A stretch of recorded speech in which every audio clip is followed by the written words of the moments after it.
Hey everyone, and welcome back to another video for today. So AI is eating software alive. Now, of course, if you're Microsoft, Google, or Meta, you're still okay year to date.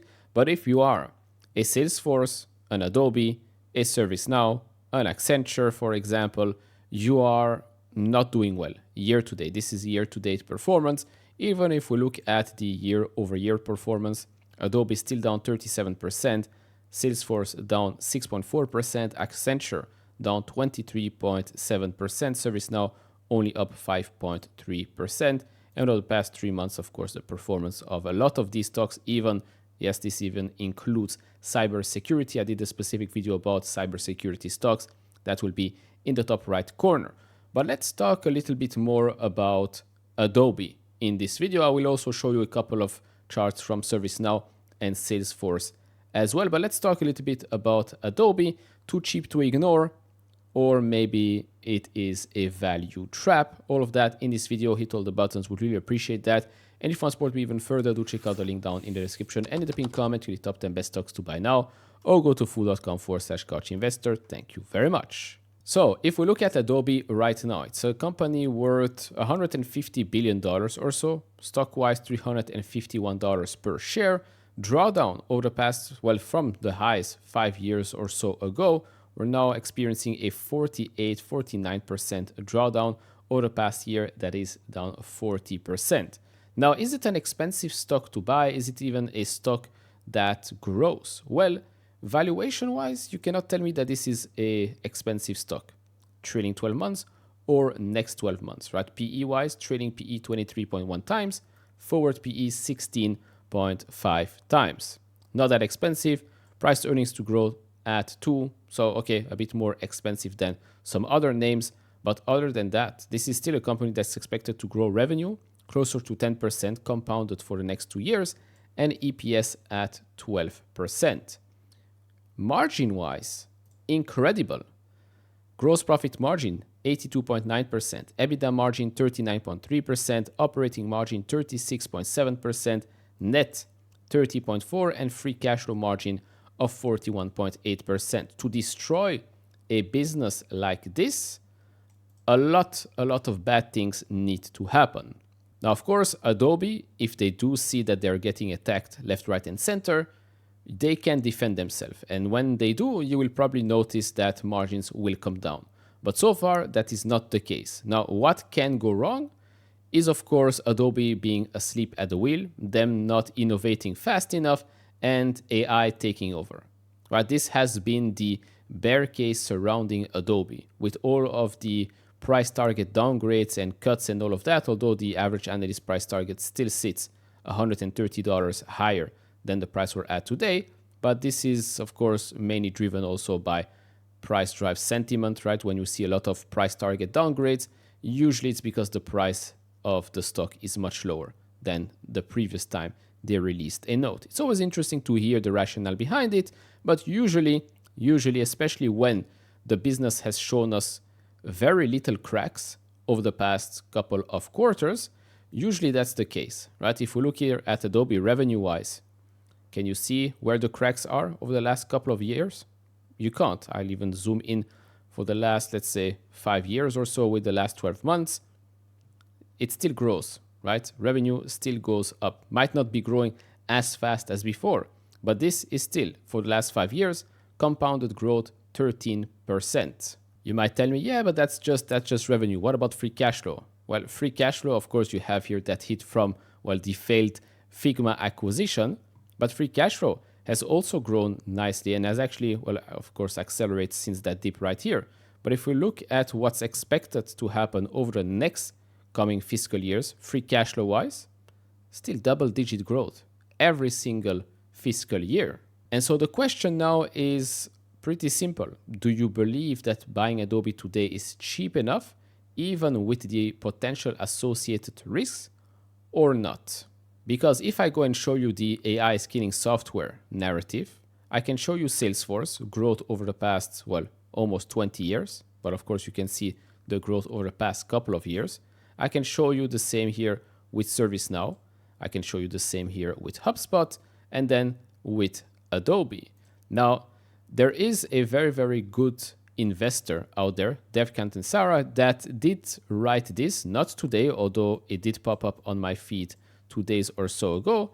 This is what he said when they sold Adobe, I think 2 years or so ago.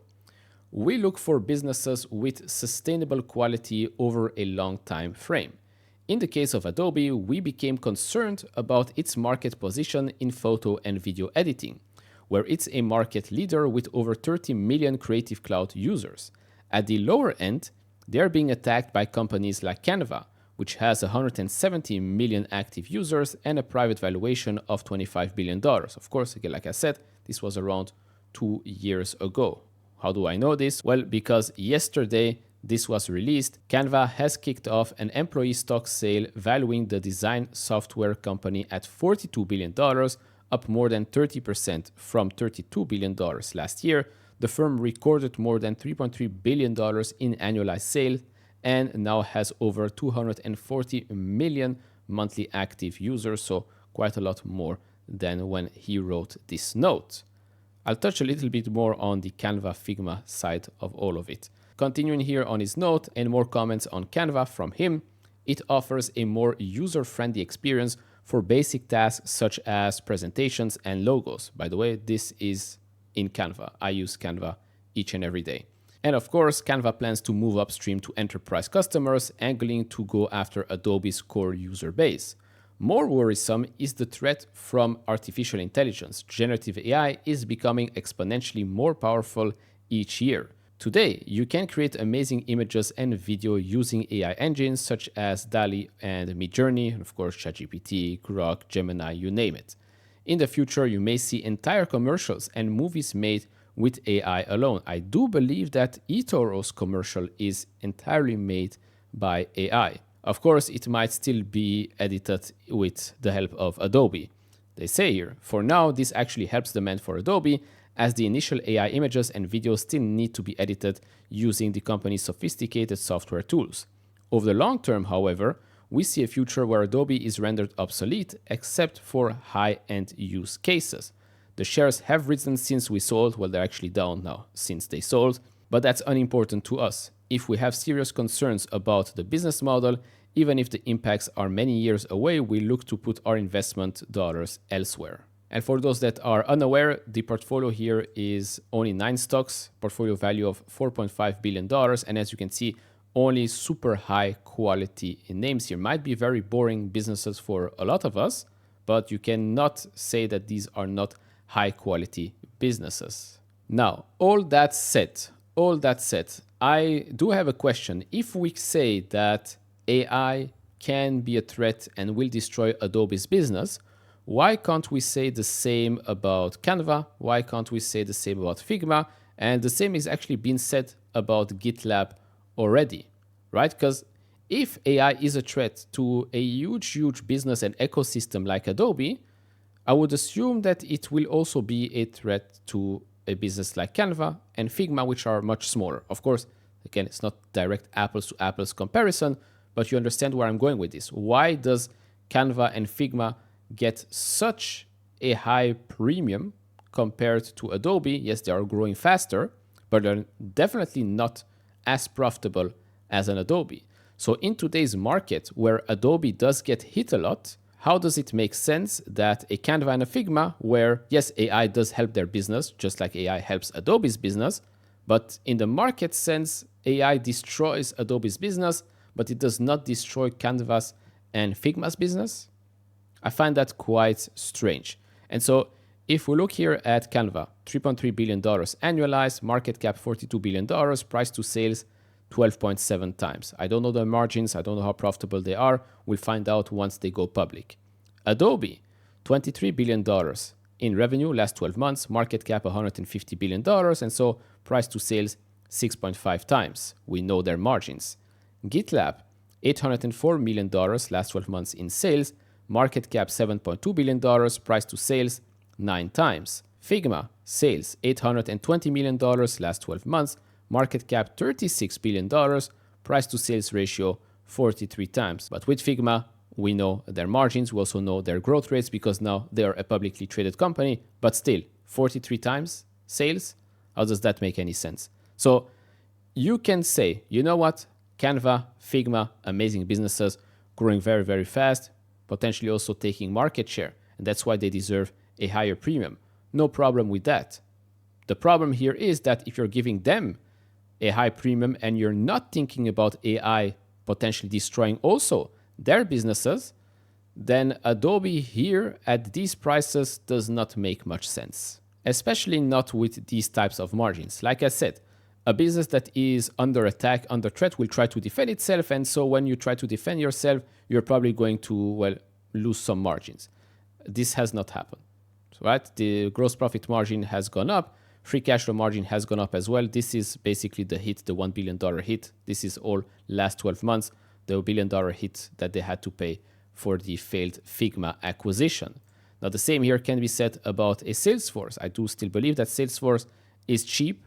And the only reason why the market doesn't like it right now is one, because growth is slowing down, and two, they are acquiring a lot of companies. So you might not always know how that's going to work out. But the business itself has been doing well, right? Gross profit margin kept on increasing. Free cash flow margin keeps on increasing. It's a very, very profitable business. But right now, the narrative is just, software is getting eaten up by AI. We don't like these companies. Growth is going to slow down. Specifically with Salesforce, they might not like that it's acquiring a lot of companies again. And so that's just the narrative right now. And definitely they have zero momentum. But if we go and do a quick reverse DCF for Adobe specifically, so we have here free cash flow trailing 12 months, terminal growth rate, I use the 10-year basically. There is here this explanation right here why I'm doing that. The discount rate is basically terminal growth rate plus the implied risk premium. And here I did add 1.5% of execution risk and a 2% dilution. Now, to justify today's price, you would have to believe that Adobe can grow free cash flow for the next 10 years, each and every year, by 4.2%. I think that's very much achievable. I think they can grow free cash flows 4.2% easily each and every year for the next 10 years. How much more will they grow it? Can they grow it 10%? I don't know. If you want to be conservative, let's take 7, right? If you take 7%, then Adobe's intrinsic value should be around $439 based on these assumptions. Again, these are assumptions. I can, of course, make the case, the complete bearish side of things, right? I can, of course, say that, actually, I do believe that AI is going to destroy Adobe's business. And so the growth rates here are actually going to be negative. And, well, it's a short. I can, of course, make up that story. But I do also think, going back to the Dev Kantesaria note, yes, today you can create amazing images using DALL-E, Midjourney, Grok, Gemini, ChatGPT. But you can also do that with Adobe Firefly, right? You can do that with Adobe Firefly and you're all inside that Adobe ecosystem, which also means that whatever you're doing inside that ecosystem, you have the license, you get the commercially viable license. With DALL-E, Midjourney, and all the others, I don't think you can, right? I don't think that if you're a business, an enterprise, I don't think you can use that stuff commercially without a license. Also, yes, maybe this is true only for high-end use cases, then yes, you would still need an Adobe because pixel-wise, quality-wise, I don't think you will get the highest quality out of these models, but who knows? Maybe in the future you will. But then again, you probably could say the same thing about Adobe's own models, Adobe Firefly. You can do all of that in Adobe's ecosystem. Maybe it's Adobe's job to make sure that everybody knows what you can do inside the Adobe ecosystem. Maybe they have to market themselves much better. Maybe they have to acquire another small AI startup to accelerate growth, maybe get back into, the people's attention. Because I would say that the biggest danger here is that Adobe still remains a very good product, but completely gets forgotten because people just get used to use something else. That would be a bigger danger. It's not going to be about, Adobe is behind technology-wise. I don't think they are. I think if you go and use Adobe Firefly, if you use Adobe's ecosystem, I still think it's the best one out there. It's definitely not the cheapest one, although some of the products are free to use. Definitely. So it is up to them. It's up to them to make sure that everybody knows that Adobe is still the top dog in the creative space. And so far, I have not seen any cracks in Adobe's business. I do not own the business. I do not plan on buying the business just because my portfolio is already, well, with a lot of positions. But I just don't see how you will be on the losing side from here. Quickly looking at the stock right now, it does seem like Adobe did find a double bottom at around $330, $340 or so.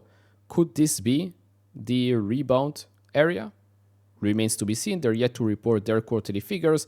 They should be reporting the start of September. I think, just like I said in the past, I think the market just wants to hear them say the word AI more and more, and may definitely talk a little bit more about generative AI, the credits, how much people are spending on that. Do they get more traction? Yes, they did give us that, what is it, $250 million in ARR for the AI side of things, but that's nothing, right? For a company that generates $23 billion in revenue a year, what's 250 million? Of course, that side will probably grow very fast because it starts from a low base, but I don't think that was what the market was looking for. I think Adobe needs to do a little better with their messaging, marketing-wise, but also for Wall Street. But yeah, all in all, that's about it. I do think that Adobe and Salesforce, like I said in the past videos, I do think that those two names are just hated names right now, and well, people will love them once they go back up. When will that happen? Remains to be seen. But do share your thoughts down in the comment section below. Like, subscribe to all of that, and I'll see you all in the next one. Bye bye.